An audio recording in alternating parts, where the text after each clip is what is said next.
Nii. Et Valdur Mikita on pidanud eestlasi ikka selliseks metsaserva rahvaks, et mets ise on olnud selline salapärane, tume, isegi pelutav ja ohtlik koht.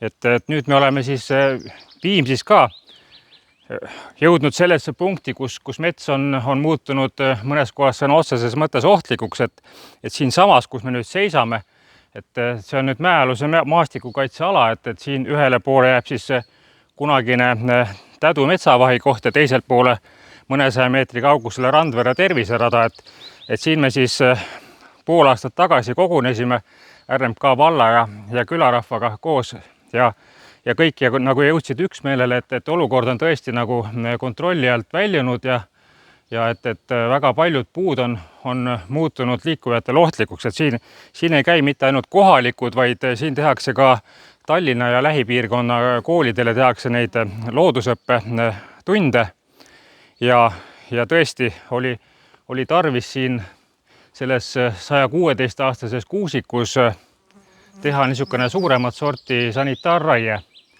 Ja praegu nagu on sellest raske aru saada, et siin ei ole isegi mingisuguseid suuri rööpaid, et see materjal on kõik enamasti välja veetud.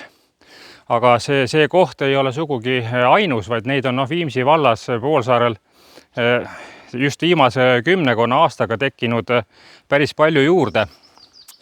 Ja põhjus on selles, et Viimsi metsad lihtsalt vananevad. Ja vananemine ise nagu ei olegi mingi suur probleem, ei loomulik protsess, ainult häda on selles, et Viimsi Poolsaare riigimetsast üle poole on kuusikud.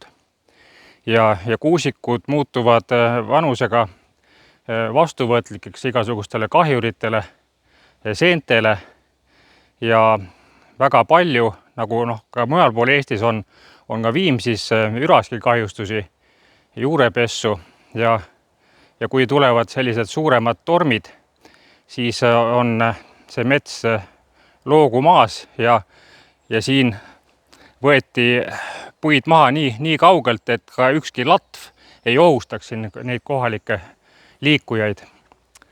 Aga miks need Viimsi metsad siis niimoodi vananevad ja mis see põhjus on? Et põhjus on selles, et meil on enamus, praegu võiks öelda juba, et üle 90% riigimetsast on võetud erinevate kaitsepiirangute alla.